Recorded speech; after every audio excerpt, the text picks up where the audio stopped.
Hi, I'm Allison Hale, 28 years old, and I never thought I'd be telling this story. Picture this: a family dinner at my parents' house. Everyone laughing, plates clinking until my sister's hand cracked across my face. My cheek burned, the room froze, and she had the nerve to say I was overreacting. My parents. They just sat there, eyes glued to their plates, not saying a word. I was stunned, humiliated, my heart pounding as the silence choked the air. That moment flipped my world upside down. It wasn't just a slap. It unraveled years of lies, favoritism, and a family secret I'd been blind to. What happened next? It changed everything, and she never came back. What would you do if you were in my situation? Share your thoughts in the comments below. Stick around to hear how I uncovered the truth and took a stand. The weekend started out so normal. I was at my parents' house in suburban Tulsa, Oklahoma for a family dinner, the kind we'd had 100 times before. The table was set, plates piled with fried chicken and mashed potatoes, the air thick with chatter and the smell of cornbread. And this was supposed to be a casual catch-up with my family. But as usual, my sister Brenda had other plans. Brenda is 32, 4 years older than me, and a full-time fashion influencer with thousands of followers. She's always been the golden child in our family, the one who could do no wrong. Growing up, I'd watch my mother Beverly and my father Ronald shower her with praise for every little thing: her grades, her looks, her spark. Me, I was the quiet one, the one who got good grades but never the spotlight. That dinner, though, Brenda took things to a new level. She showed up with her phone on a tripod, lights glaring, turning our family dinner into her personal content factory. "Hold your plates higher, it's for the aesthetic," she barked, adjusting her camera. My mother Beverly just nodded, her eyes glowing with pride. "Isn't she creative?" she said, passing the green beans. My father Ronald chimed in, "Brenda's building her brand, Allison. You should support her." I bit my tongue, feeling that familiar sting of being pushed to the side. The dining room felt like a stage, and Brenda was the star. She directed us like actors: smile here, laugh there, tilt your head for the shot. My husband Owen, a military officer, sat next to me, his jaw tight. He's not one for drama, but I could tell he was annoyed. "This is a family dinner, not a photo shoot," he muttered under his breath. I squeezed his hand, hoping to keep the peace. Brenda's followers were her world, and she'd built this perfect online image: polished, glamorous, always in control. She'd post about family values and togetherness, but in person, it was all about her. That night, she was filming for some sponsored post, something about authentic family moments. Authentic hardly. She'd spent 20 minutes rearranging the table to look rustic, even swapping out Mom's good china for some thrifted plates she brought. Beverly ate it up, saying Brenda's got such an eye for this. Ronald just smiled, like always, avoiding any hint of conflict. I tried to focus on the food, but Brenda's voice cut through. "Allison, move your elbow, you're blocking the shot." I looked up, caught off guard.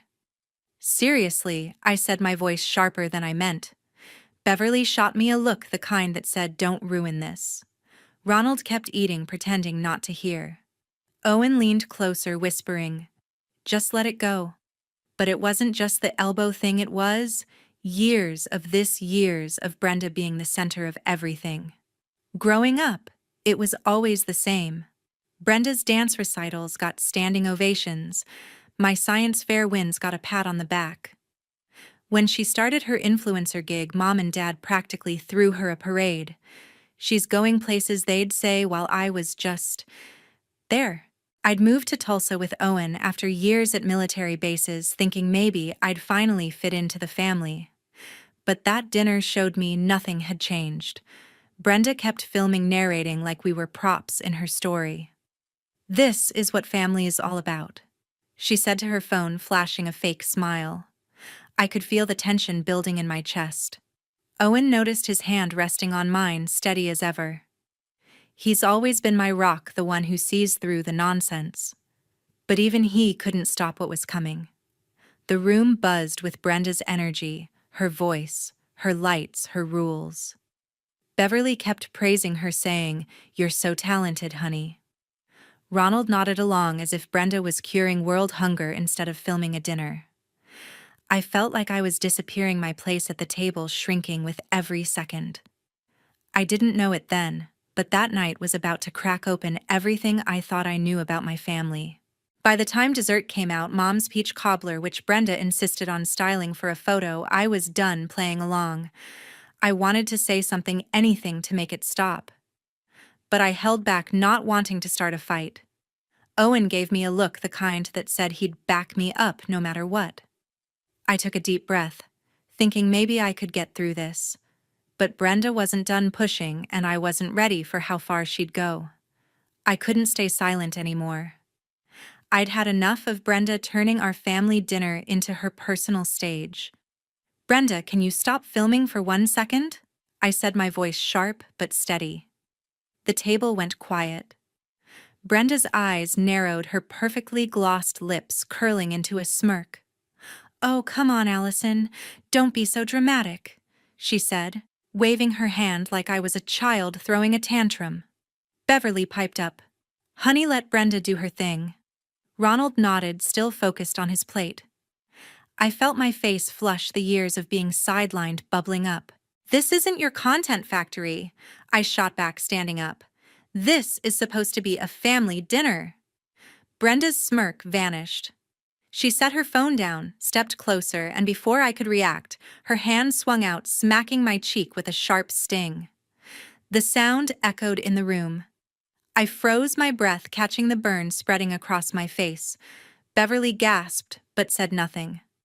Ronald looked up, then down again, his fork still in hand. The silence was deafening, their inaction louder than Brenda's slap. "You're overreacting." Brenda said, her voice cold, like she'd just swatted a fly. She picked up her phone again, as if nothing happened. I stood there, heart-pounding humiliation washing over me. My cheek throbbed, but it was their silence, Mom and Dad just sitting there, that cut deeper. I wanted to scream, to demand why they didn't care, but my throat tightened. Owen was already on his feet. His chair scraped the floor, his military posture, rigid eyes locked on Brenda. "Get out," he said, his voice low and unyielding, like he was giving an order on base. Brenda laughed, a short, mocking sound. "Seriously? You're kicking me out of Mom and Dad's house," she said, looking to Beverly for backup. Beverly fidgeted with her napkin, avoiding Owen's gaze. Ronald cleared his throat but stayed silent as always. I said, "Get out." Owen repeated, stepping closer to Brenda. His presence filled the room, steady and commanding. Brenda rolled her eyes, grabbed her tripod, and muttered, "This is ridiculous." She stormed toward the door, heels clicking, leaving her phone's light still glaring on the table. I stood rooted, my hand on my cheek, the sting fading, but the shock lingering. Beverly finally spoke, her voice shaky. "Allison, maybe you shouldn't have provoked her." I stared at her, disbelief twisting in my gut. Provoked her? I'd only asked for a normal dinner. Ronald added, "Let's not make a big deal out of this." Their words felt like a second slap, dismissing me, protecting Brenda just like always. Owen put his hand on my shoulder, grounding me. "We're leaving," he said, his tone final. I nodded, my legs shaky as we grabbed our coats. The dining room was still quiet, Beverly's eyes darting between us and the door Brenda had stormed through. Ronald didn't look up. I felt their silence follow us out, heavy and suffocating. As we walked to the car, my mind raced. Brenda's hand, Mom's excuses, Dad's avoidance. It wasn't just this night. It was years of this pattern, years of me being invisible. Owen opened the car door for me, his face set. "She's not getting away with this," he said. I nodded, but inside I wasn't sure what to feel, anger, hurt, or something deeper I couldn't name yet. We drove off, the Tulsa suburbs fading behind us. I kept replaying that moment, Brenda's smirk, the sting of her hand, my parents' blank faces. Something had broken, and it wasn't just the dinner. I didn't know it then, but that slap was only the start of unraveling everything I thought I knew about my family. We pulled into our driveway, the quiet of our house, a stark contrast to the chaos we'd left. Owen turned off the engine, his face tight. "You okay?" he asked, his voice soft but steady. I nodded, but my chest felt hollow. "I don't understand why they didn't say anything," I whispered. Owen reached for my hand, his grip firm. "They should have stood up for you," he said. "That wasn't right." Inside, I sank onto the couch, my phone buzzing almost immediately. It was Beverly. I hesitated, my thumb hovering over the screen. Part of me wanted to ignore it, but I needed answers.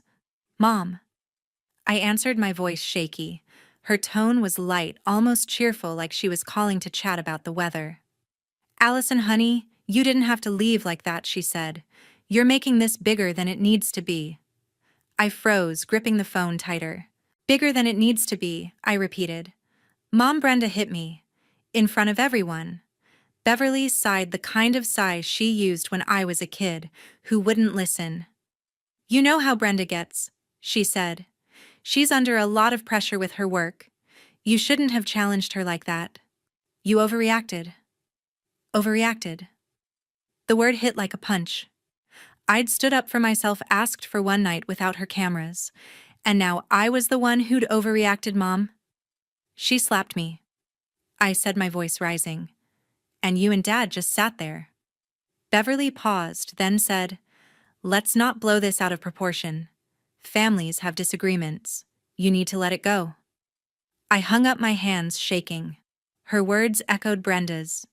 "You're overreacting," and it felt like they were ganging up on me. Owen sat beside me, his arm around my shoulders. "What did she say?" he asked. I recounted the call, every word spilling out. "She's protecting Brenda," I said, my voice breaking. "Like always." Owen's jaw clenched. "That's not okay," he said. "You don't deserve this." His words were a lifeline, but I couldn't shake the betrayal. My own mother choosing Brenda's side, dismissing what happened like it was nothing. I paced the living room, my thoughts spiraling. Had I provoked Brenda? Was I too sensitive? Growing up, I'd always been the one to keep the peace, to step back so Brenda could shine. Maybe I'd been too quick to speak up at dinner. Maybe I should have just let her film. The doubts crept in, gnawing at me. I looked at Owen, his steady gaze pulling me back. "You didn't do anything wrong," he said, as if reading my mind. "She crossed a line." My phone buzzed again, a text from Ronald.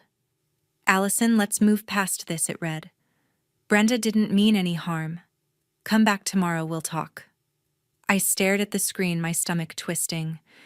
Didn't mean any harm. I could still feel the sting on my cheek, the weight of their silence. My father, always the peacemaker, was brushing it off too.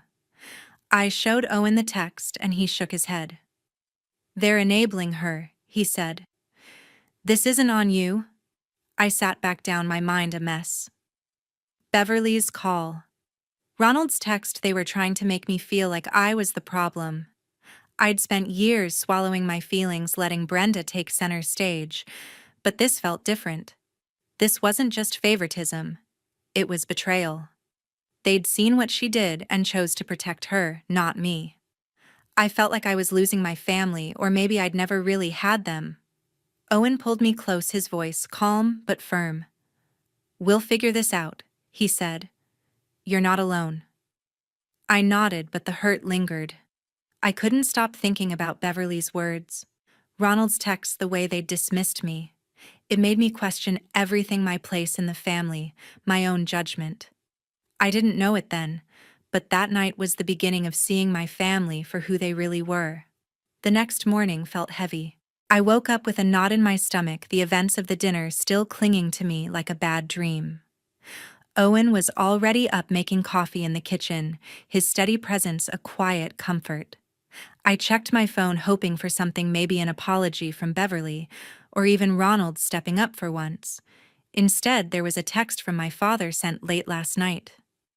"Allison, it was just a misunderstanding," it read. "Brenda didn't mean to upset you. Let's put this behind us." I stared at the words, my heart sinking. A misunderstanding. She'd hit me, and he was calling it that.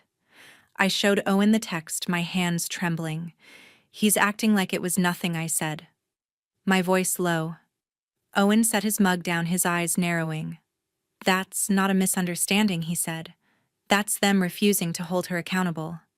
I nodded, but a part of me wondered if I was blowing this out of proportion. Maybe Dad was right. Maybe I needed to let it go. The doubt crept in, twisting my thoughts. Then my phone pinged again. It was Brenda, a long message that made my jaw clench. Allison, I'm sorry if you felt hurt last night, she wrote. I was stressed, you know how my work gets. You kind of pushed me into a corner with your attitude. Can we just move on? I read it twice, my blood boiling.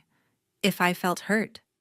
Her words were careful, polished like one of her Instagram captions, but there wasn't an ounce of real remorse. It was all blame shifting, making me the problem for standing up to her.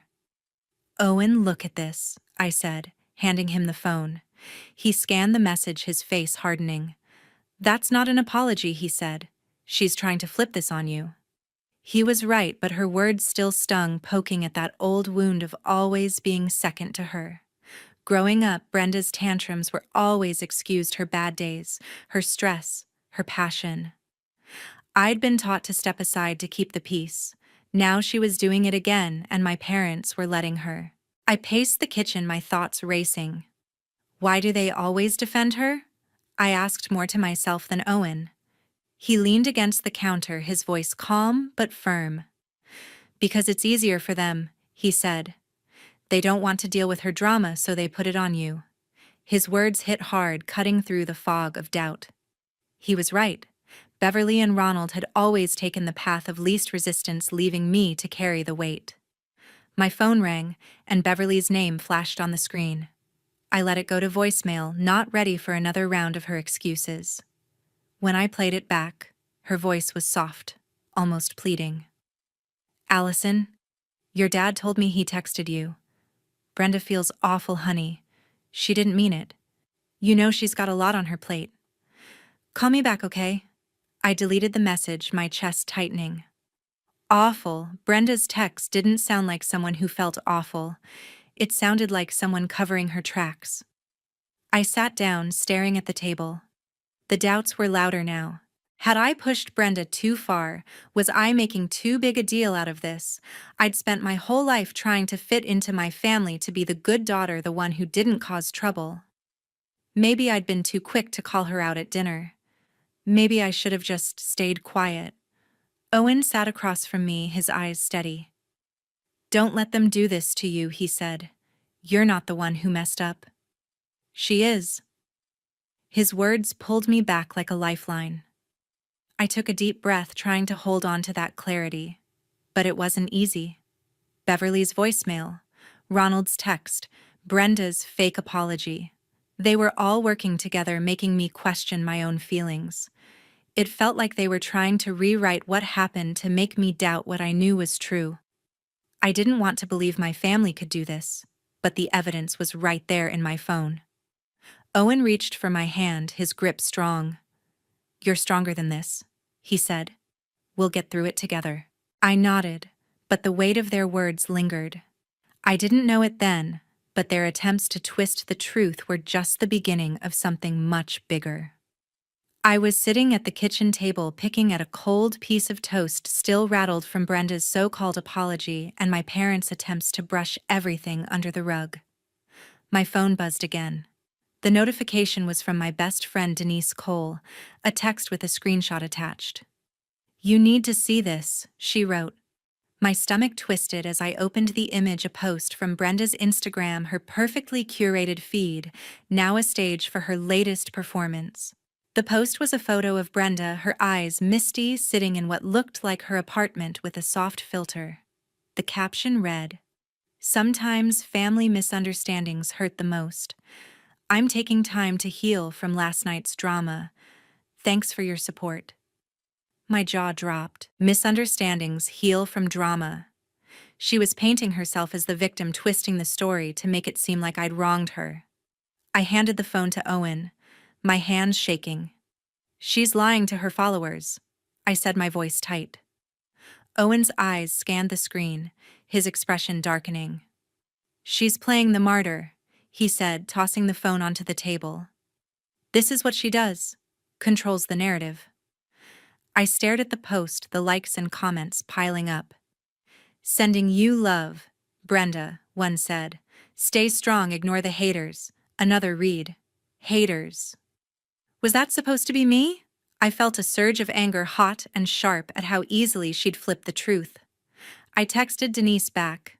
How did you find this? She replied instantly. She posted it this morning. I follow her account, thought you should know. Denise had always been my rock, the one who saw through Brenda's charm even when we were kids. She'd been at enough family dinners to know how things worked, how Brenda always came out on top. This is low even for her, Denise added. I nodded to myself, gripping my phone. Low didn't even begin to cover it. I scrolled through Brenda's post again, each word like a jab. She'd called it a misunderstanding, the same word Ronald had used in his text. It wasn't a coincidence, it was calculated. She was building a story for her followers, one where she was the wronged party, the sensitive soul hurt by her dramatic sister. I could almost hear her voice, smooth and practiced, selling this lie to thousands of strangers. My chest tightened, the betrayal cutting deeper than before. Owen, she's making it sound like I attacked her, I said, my voice rising. He leaned forward, his hands clasped. She's trying to save face, he said. Her brand's all about being perfect. She can't admit she messed up. He was right, but it didn't make it hurt less. Brenda's whole life was a performance, and now she was dragging me into it, turning our family mess into her next viral moment. I clicked on the comments, unable to stop myself. You don't deserve this, Brenda, one follower wrote. Another said, family can be so toxic. Toxic, I wanted to scream. I was the one who'd been hit, the one whose parents did nothing. Yet here she was, spinning it to make me the villain. I threw my phone down, my hands trembling with frustration. How does she get away with this? I asked Owen. He shook his head. She won't, he said, his voice steady. Not if we don't let her. Denise called, then her voice sharp with indignation. Allison? This is ridiculous, she said. She's out here playing the victim while you're dealing with the fallout. You can't let her rewrite this. I paced the kitchen, my mind racing. What am I supposed to do? I asked. Call her out online. That's her game, not mine. Denise paused, then said, You don't have to play her game, but you need to do something. She's not just lying to her followers, she's lying to everyone. I hung up, my thoughts spinning. Denise was right. I couldn't just sit here while Brenda twisted the truth, but confronting her online felt wrong, like stepping into her world of filters and hashtags. I looked at Owen, who was watching me closely. What do you think? I asked. He leaned back, his military calm kicking in. You don't need to go public yet, he said. But you need to call her out to her face. She can't hide from that. I nodded, but the idea of facing Brenda made my stomach churn. She'd always had a way of turning things around, making me feel small. I could already imagine her brushing me off, saying I was overreacting again. But Denise's screenshot was burning a hole in my mind, and Owen's steady gaze gave me a spark of courage. I didn't know it then, but seeing that post was the push I needed to stop letting Brenda control the story. That afternoon, I drove to meet my cousin Faye Klein at a coffee shop in downtown Tulsa. Faye had always been the blunt one in the family, the one who didn't sugarcoat things. If anyone knew more about Brenda's past, it was her. The coffee shop was quiet, the smell of roasted beans cutting through the tension in my chest. Faye was already there, her dark hair pulled back, sipping a latte. Hey, Allison, she said, her eyes narrowing as I sat down. You look like you haven't slept. I managed a weak smile, then spilled everything: Brenda's slap, my parents' dismissal, her fake apology, and the Instagram post Denise had sent me. Faye leaned back, her face grim. That sounds like Brenda, she said, her voice low. What do you mean? I asked, my heart picking up. Faye set her cup down, glancing around like she was making sure no one could hear. This isn't the first time she's pulled something like this, she said. When we were teenagers, Brenda had a temper. She'd lash out, push, shove, even hit people when she didn't get her way. Aunt Beverly and Uncle Ronald always covered for her. They'd call it passion or stress, never her fault. I stared at her, my stomach churning. Hit people. I said, my voice barely above a whisper. Faye nodded. Yeah. Once at a family barbecue, she shoved our cousin Paula into a table because Paula spilled soda on her dress. Everyone saw it, but Beverly said it was an accident. Ronald changed the subject. They made excuses, and Brenda got away with it. I gripped my coffee cup, the heat burning my fingers. I'd been too young to remember that barbecue clearly, but the story felt like a puzzle piece snapping into place. Why didn't anyone tell me? I asked. Faye shrugged, her expression bitter. They didn't want to ruin her image. Brenda was always their star, perfect grades, perfect smile. They couldn't let her look bad. Her words hit hard, echoing the favoritism I'd felt my whole life. But this was different. This wasn't just Brenda being the golden child. It was a pattern of behavior hidden by my parents to protect her. I drove home, my mind racing. Owen was in the living room reading a book, but he set it down when he saw my face. What happened? He asked. I told him everything Faye had said. Brenda's past outbursts, my parents' cover-ups. His jaw tightened. They've been enabling her for years, he said. No wonder she thinks she can do whatever she wants. I nodded, but I wasn't just angry, I was determined. Brenda's lies weren't just about that night. They were part of something bigger, and I needed proof. I called Denise, my best friend, to see if she knew anything else. Faye's right, Denise said over the phone. I remember Brenda losing it at a school dance once, screaming at a girl who bumped into her. Your parents showed up, smoothed it over with the teachers, and it was like it never happened. I felt a chill. How had I missed this? Had I been so used to Brenda's spotlight that I didn't see what was behind it? I started digging. I texted Paula, our cousin, asking about the barbecue Faye mentioned. Her reply came quickly. Yeah. Brenda pushed me hard.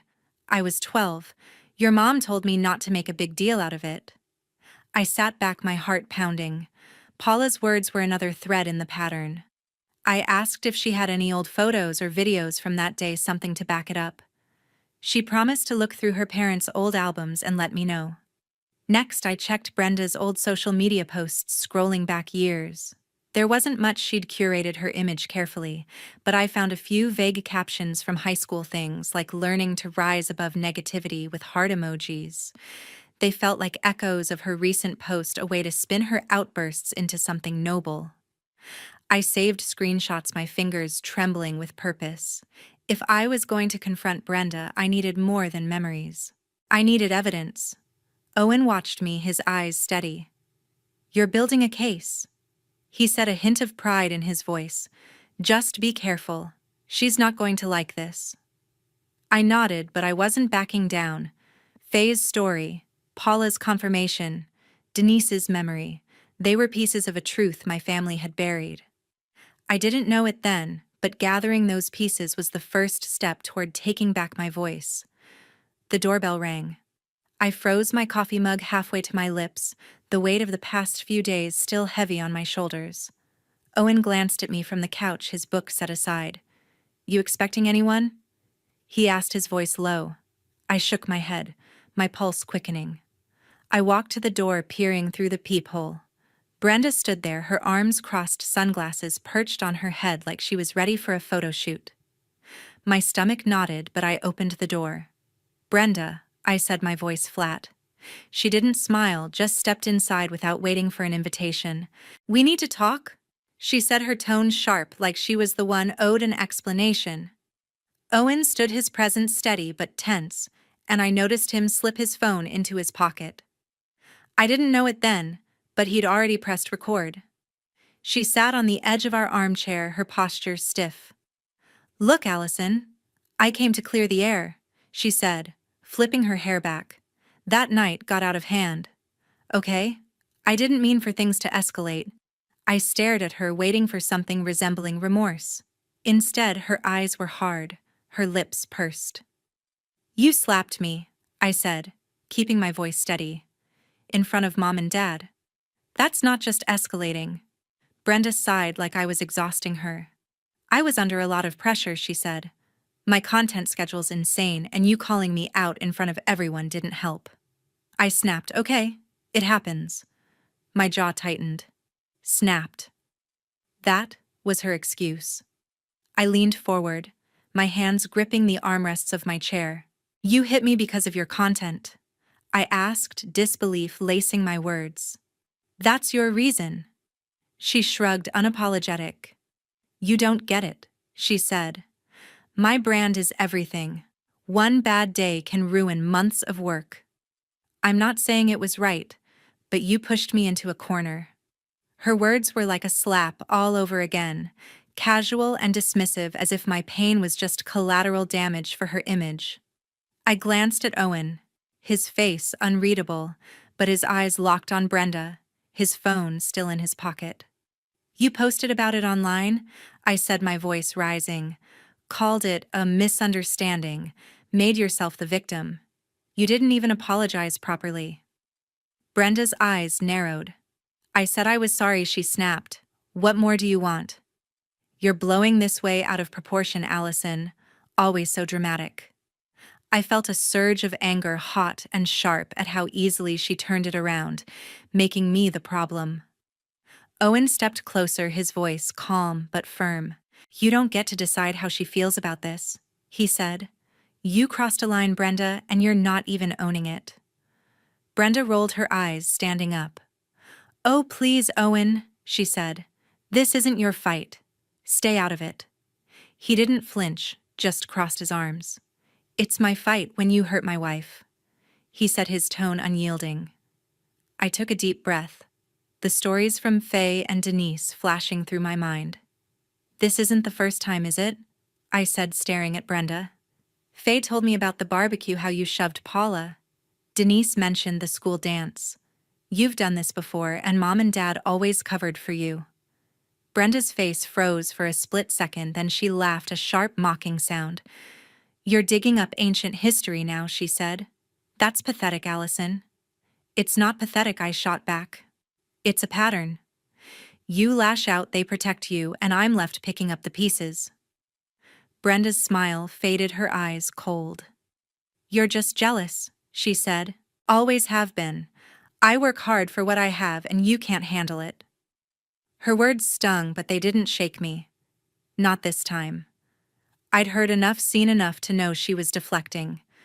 Owen's hand rested on my shoulder, grounding me. We're done here, he said to Brenda. You need to leave. She grabbed her purse, her heels clicking as she headed for the door. You're making a mistake, she said, turning back to me. Keep pushing this, and you'll regret it. The door slammed behind her, the sound echoing in the quiet house. I sank onto the couch, my heart racing. Owen pulled his phone out, stopping the recording. Got it all, he said, his voice steady. I looked at him, relief mixing with the anger still burning in my chest. A letter arrived. It was late morning, and I was sorting through the mail when I saw the crisp envelope with Brenda's name on the return address. My hands shook as I opened it, revealing a typed letter from her lawyer accusing me of defamation. It claimed my false statements about the incident were damaging her reputation and brand, demanding I retract them or face legal action.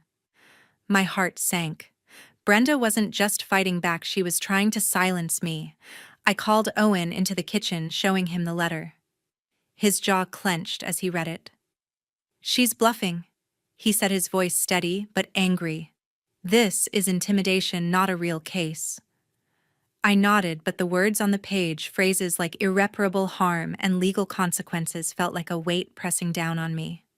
Brenda was using her resources to scare me, and it was working. I reached out to my lawyer, Sally Hart, a sharp woman I'd known since high school. Her office was a short drive from our house in Tulsa, and she agreed to meet us that afternoon. When we arrived, Sally was already at her desk, her glasses perched low as she skimmed the letter. This is aggressive, she said, her tone matter of fact. But it's thin. Defamation requires proof of false statements made with malice, Let's see what you've got to counter this. I laid out everything the recording from Brenda's visit where she admitted to the slap and showed no remorse. The screenshots of her Instagram post framing herself as the victim. Faye's story about Brenda's past behavior. Paula's confirmation of the barbecue incident, and Denise's memory of the school dance. Sally listened, taking notes, her expression focused. "This is solid," she said. "The recording alone is damning. She admits to the act which undercuts her claim that you're lying." Owen leaned forward, his arms crossed. "Can we use this to shut her down?" he asked. Sally tapped her pen against her notepad. "Not just yet," she said. "We need to respond carefully, show we're not intimidated, but also avoid escalating this publicly. If she wants to play dirty, we'll be ready." I felt a flicker of relief. Sally's confidence was grounding a reminder that Brenda's threats weren't the end of the road. Back home, I sat at the dining table staring at the letter again. The accusations stung not just because they were false, but because they came from my sister. I'd spent years trying to keep the peace, but Brenda was willing to drag me through a legal battle to protect her image.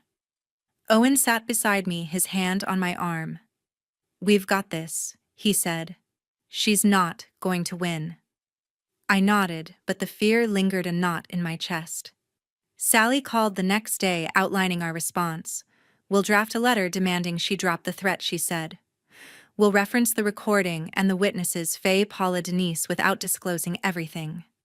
It shows we're serious, but keeps our cards close." I agreed, trusting her to navigate the legal maze. She emailed a draft by evening, and I read it carefully, impressed by its firm tone. It stated that Brenda's claims were baseless, that we had evidence proving the truth of my statements, and that any lawsuit would expose her own actions. I sent Sally a few tweaks emphasizing that I didn't want to back down. She incorporated them and sent the final version to Brenda's lawyer. Waiting for a response was torture. Every time my phone pinged, I braced for another threat. Owen kept me steady, reminding me we had the upper hand. "She's scared," he said one night as we sat on the couch. "That's why she's doing this. You're not the weak link she thinks you are." I thought about Faye's words about how my parents had always covered for Brenda. This letter felt like an extension of that, another attempt to make me the problem, to bury the truth. But I wasn't alone anymore. With Sally's expertise, Owen's support, and the evidence we'd gathered, I felt a spark of defiance. Brenda could threaten all she wanted, but I was ready to fight back. With Sally's guidance, I compiled the evidence: Owen's recording of Brenda's unapologetic admission, screenshots of her Instagram post, Faye's account of the barbecue incident, Paula's confirmation, and Denise's memory of the school dance. I drafted an email to Brenda's management company, a big-name agency that handled her sponsorships. My hands trembled as I attached the files, but I hit send knowing there was no turning back. I called Denise and Paula to our house that evening, needing their support before the fallout hit. Denise arrived first, her eyes blazing with determination. "You did the right thing," she said, hugging me tightly. "She can't keep getting away with this." Paula nodded, her face somber as she sat on the couch. "I wish I'd spoken up sooner," she said. "After that barbecue, I was scared to cross her." I squeezed her hand, grateful for their honesty. It felt like we were finally breaking the silence my family had enforced for years. Owen sat quietly, his presence steady as always. "The company will have to act," he said. "They can't ignore this kind of evidence." I hoped he was right, but the wait was agonizing. I kept checking my email, expecting a response, but nothing came that night. Instead, I shared the evidence with Denise and Paula, showing them the recording and screenshots.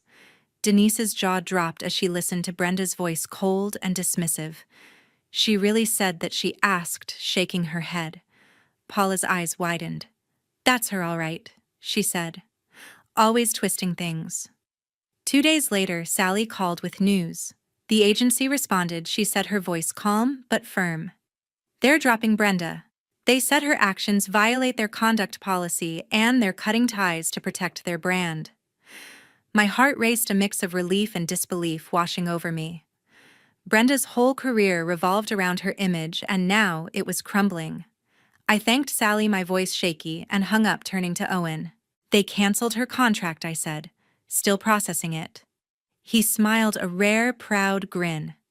Good, he said. She brought this on herself. Word spread fast. Denise texted me the next morning saying Brenda's latest Instagram post, a vague rant about betrayal, was flooded with comments calling her out. Some followers had seen the agency's announcement, a curt statement about parting ways with Brenda due to recent developments. Paula called later, her voice hesitant. People are talking, she said. Cousins, aunts, even mom and dad, they're all distancing themselves from her. I leaned back in my chair, the weight of her words sinking in. Brenda, the family's golden child, was finally facing consequences. I checked Brenda's social media myself, unable to resist. Her follower count was dropping, and her usual flood of supportive comments had slowed to a trickle. A few loyal fans stuck by her, but others were blunt. You can't treat people like that, one wrote. Own up to your mistakes, said another. I felt a pang of guilt, wondering if I'd gone too far. But then I remembered her words, her threats, her refusal to take responsibility. This wasn't about revenge, it was about truth.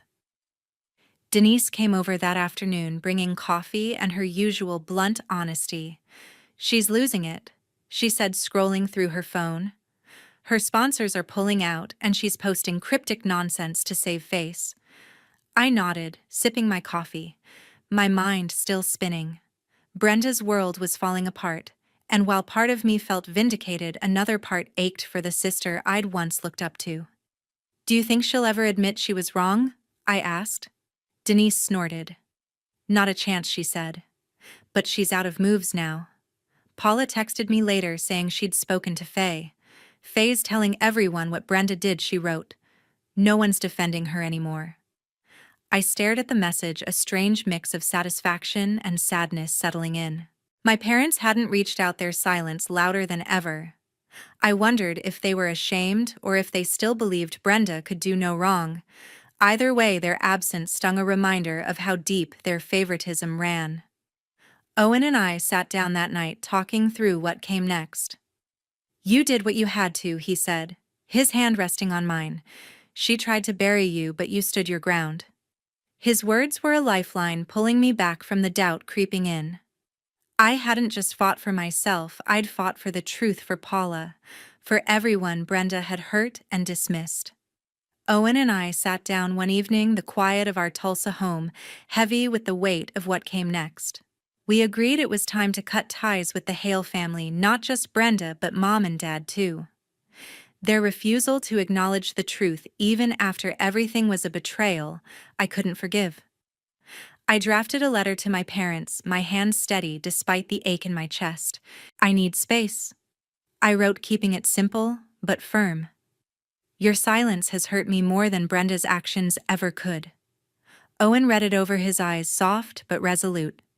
It's clear, he said. They'll understand or they won't. Either way, you're doing what's right for us. I mailed it the next day, feeling a strange mix of relief and loss as it left my hands. The days that followed were quiet but not empty. I reached out to my mentor, Captain Martin Stone, a retired firefighter who'd guided me through tough times since I joined the department. Martin had a way of cutting through noise with plain wisdom. I met him at a diner near the station, the smell of fried eggs and coffee grounding me. You've done the hard part, he said, his voice gravelly but warm. Standing up to family takes guts. Now you build what's yours. His words stuck with me. Owen and I started focusing on our life together, free from the Hale family's shadow. We planned a trip to the Ozarks, something we'd always talked about but never done. The idea of hiking trails and quiet nights felt like a fresh start, a way to reclaim our time. Denise and Paula became our anchors, checking in with calls and visits. Denise brought her usual humor, joking about starting a book club to keep us busy. Paula shared stories of her own family struggles, reminding me I wasn't alone in setting boundaries. I thought about Brenda often, not with anger, but with a kind of distant sadness. Her social media had gone silent, her once vibrant posts replaced by a blank profile. Part of me wondered if she'd ever reflect on what happened, but I knew that wasn't my burden to carry. My parents never responded to my letter, their silence a final confirmation of where I stood. It hurt, but it also freed me. I didn't need their approval anymore. Martin invited us to a barbecue at his place, a small gathering with other firefighters and their families. The warmth of their laughter, the clink of bottles, and the smell of grilled burgers felt like a new kind of family, one built on respect, not obligation. Owen fit right in, swapping stories with Martin's crew. I watched him, my heart full, knowing we were carving out something real. One night, as Owen and I sat on our porch, the stars bright above Tulsa, I reflected on what I'd learned. Protecting myself meant more than fighting back. It meant choosing who I let into my life. Setting boundaries wasn't selfish. It was survival. Brenda's actions, my parents' inaction, had taught me that tolerating harm only invites more. I'd spent years trying to fit into their mold, but now I was done. I had Owen, Martin, Denise, Paula, people who saw me not the role I was supposed to play. I leaned against Owen, his arm around me. "We're okay," he said, his voice steady. I nodded, feeling the truth of it. We weren't just okay. We were stronger. I didn't know it then, but letting go of the Hale family was the start of building a life that was truly mine.